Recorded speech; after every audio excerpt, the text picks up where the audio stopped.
सज्जन हो, नमस्कार. आपण वेदांचं चिंतन करतो आहोत. या वेद चिंतनामध्ये एकच प्रार्थना भगवंताला करावी की वेदांनी सांगितलेला मार्ग मला आचरायला मिळावा, अशी व्यवस्था भगवंता तू कर. आपण आपल्या सर्वच गोष्टी नतमस्तक होऊन त्या भगवंताच्या पायाशी शरणागत व्हावं आणि प्रत्येक कर्म करताना हीच प्रार्थना करावी की या शरीरातले हे सगळे अवयव जिह्वे कीर्तय केशवम मुररिपुम चेतो भज श्रीधरम पाणिर्द्वंद्व समर्चयाच्युत कथां श्रोत्रद्वयत्वं शृणु कृष्णं लोकय लोचनद्वय हरेर गच्छन् युग्मालयम् जिघ्रघ्राण मुकुंद पाद तुलसी मूर्धन नमाधोक्षजम. हे जिव्हे केशवाचे कीर्तन कर, हे चित्ता मुरारीला धारण कर, हे हातानो श्रीधराचे पूजन करा, हे कानानो अच्युताची कथा श्रवण करा, हे नेत्रांनो श्रीकृष्णाचे दर्शन घ्या, हे चरणांनो भगवत स्थानात नित्य भ्रमण करा, हे नासिके मुकुंद चरण सेवित तुलसीचा गंध घे, हे मस्तका भगवान अधोक्षजाच्या पुढे नत हो. थोडक्यात माझ्या शरीरातले सर्व अवयव त्या भगवंताच्या ठिकाणी रत हो, नत हो. एकनाथ महाराजांनी सुद्धा एकादश स्कंधावर टीका लिहिताना असंच फार छान मार्गदर्शन केलेले आहे. वाचा नेमावी माझे नामे, मन नेमावे ध्यान संभ्रमे, प्राण नेमावा प्राणायामे, इंद्रिये दमे नेमावी, बुद्धी नेमावी आत्मविवेके, जीव नेमावा परमात्म सुखे, इतकेन तू आवश्यके होसी कौतुके मद्रूप.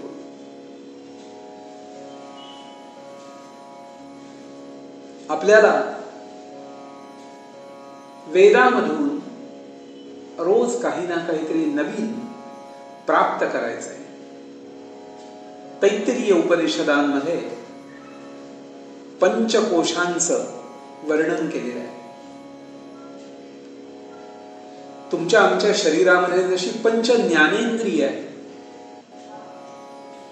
पंच कर्मेंद्रिय आहे, मन आहे, बुद्धी आहे, अहंकार आहे, अशा अनेक गोष्टी आहेत. पण आपल्याकडे पंचकोशांचा एक अत्यंत सुंदर विचार तैत्तिरीय उपनिषदामध्ये मांडलेला आहे. काय आहेत हे पंचकोश आणि या पंचकोशांवर सुद्धा कुणी आणि कसा अभ्यास केलाय, तर असं वर्णन आलेलं आहे. भृगुर्वै वारुणी, वरुणाचा पुत्र भृगु, आपण त्यांना भृगु ऋषी म्हणतो. वरुणाचा पुत्र भृगु हे तपस्या करत होते, अध्ययन करत होते आणि एक निसर्ग नियम आहे, आपल्याला काहीतरी यायला लागलं आपल्याला काहीतरी एखादी डिग्री प्राप्त झाली ना की त्याचा एक अहंकार निर्माण होतो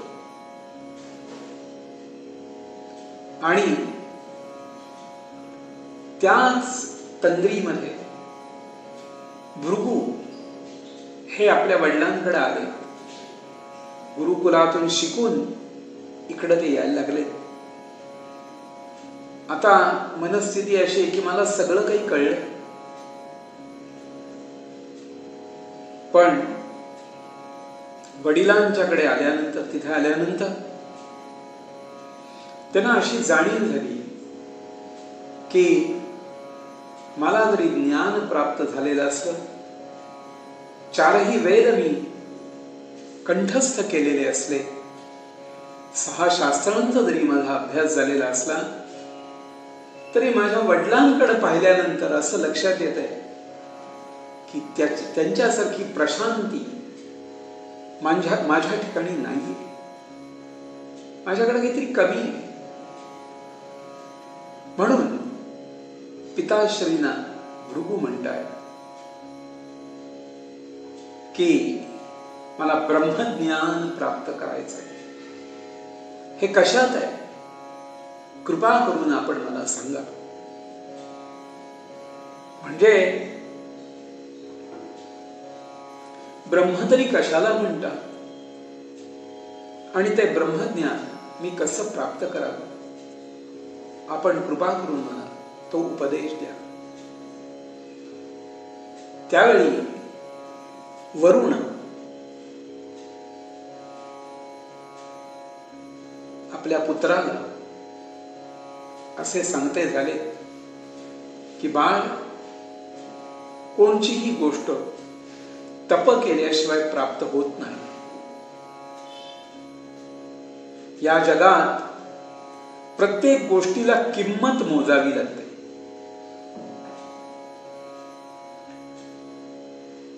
सध्या आपण अमुक गोष्टीचा सेल लागलाय, तमुक गोष्टीचा सेल लागलाय, कमी किमतीत अमुक एक वस्तू मिळते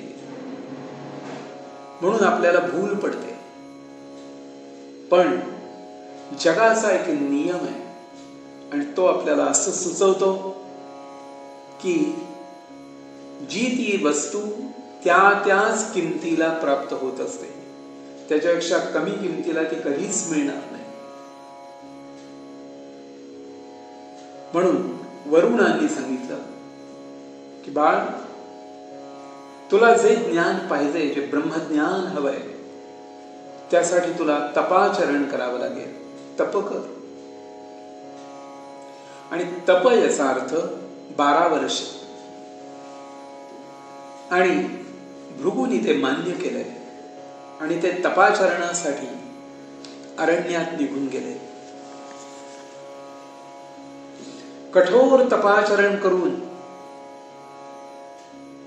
भृगूंना असं वाटलं की ही संपूर्ण सृष्टी जी आहे ही अन्न रसावर तिचं पोषण होत आहे. प्रत्येकाला मिळणारा अन्नरस भिन्न असेल. म्हणजे गाई गुरं जी आहेत ती गवत खातात, त्यांना त्याच्यातून अन्नरस प्राप्त होतो. पण वाघ सिंहादिक जे आहेत त्यांना मांसामधून अन्नरस प्राप्त होतो. झाड वृक्ष वेली ज्यांना अन्नरस हा जमिनीतून प्राप्त होतो. आणि कृमी कीटक जे आहेत त्यांना जो अन्नरस आहे तो त्यांच्या वेगळ्या मार्गाने प्राप्त होतो. म्हणून या संपूर्ण विश्वाला पोषण करायचं जर काम कोणी करत असेल तर ते अन्न करतंय. म्हणून अन्न हेच ब्रह्म असावं.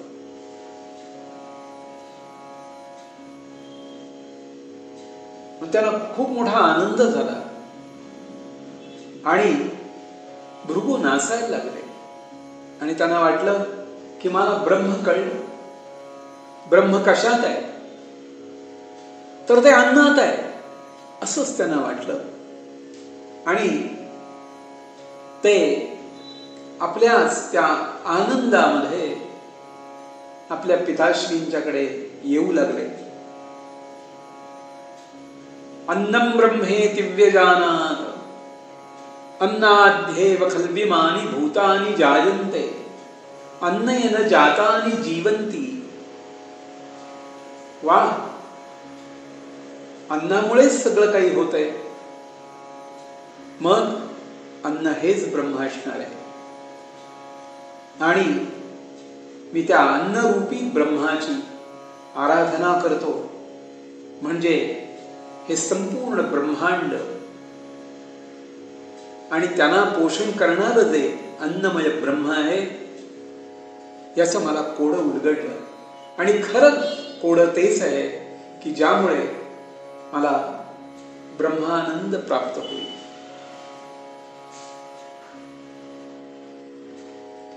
भृगू यायला लागले.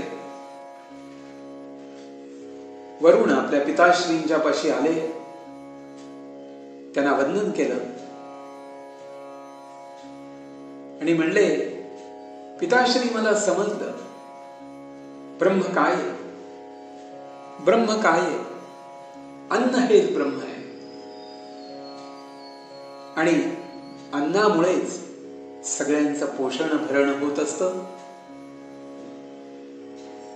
त्याच्यामध्ये सगळे ब्रह्माचे गुण, आधिक्य हे त्याच्यामध्ये मला दिसतंय. वरुण महर्षी काहीच बोलले नाही. ते एवढंच म्हणले, बाळ, तुला थोडं काही गोष्ट समजू लागलेली आहे, पण तू पुन्हा तपाचरण कर. म्हणजे तुला ब्रह्माचं खरं स्वरूप काय आहे याची कल्पना येईल. म्हणून आपण सगळ्यांनी एक गोष्ट लक्षात ठेवली पाहिजे की हा पहिला कोश आहे. आणि या पहिल्या कोशालाच म्हणतात अन्नमय कोश. अन्नमय कोश याचा विचार तुम्ही आम्ही करू शकतो.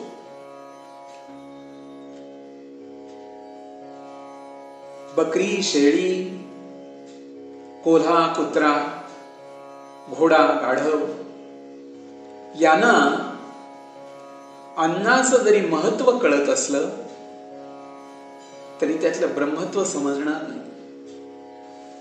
ही गोष्ट फक्त माणसाला आणि त्यातही साधकाला अन्नाचं किंवा अन्नमय कोशाचं महत्व समजणं शक्य आहे.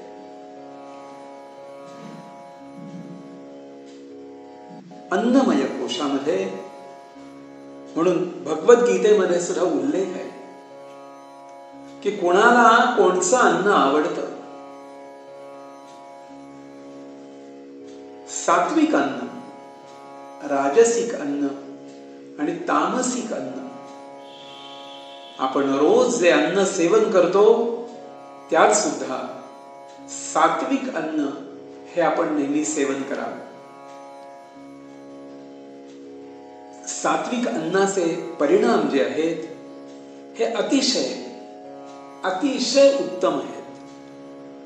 म्हणून आपला अन्नमय कोश स्वर्णमय करायचा जर असेल तर सात्विक अन्न सेवन करावं. जे फार तिखट नाहीये, जे फार आंबट नाहीये, जे खूप गोडही नाहीये, म्हणजे सगळ्या गोष्टी योग्य प्रकारे आहेत अशा प्रकारचं अन्न आणि जे ताजं अन्न आहे असं अन्न नेहमी सेवन करावं. सात्विक अन्नाच्या सेवनामुळे आपल्या शरीरामध्ये सुद्धा अष्टसात्विक भाव जागे होण्यासाठी मदत होते. आपल्याकडे काही गोष्टी अशा आहेत की ज्या निषिद्ध सांगितल्या आहेत. तुम्ही या गोष्टी खा आणि या गोष्टी खाऊ नका असं सांगितलेलं आहे.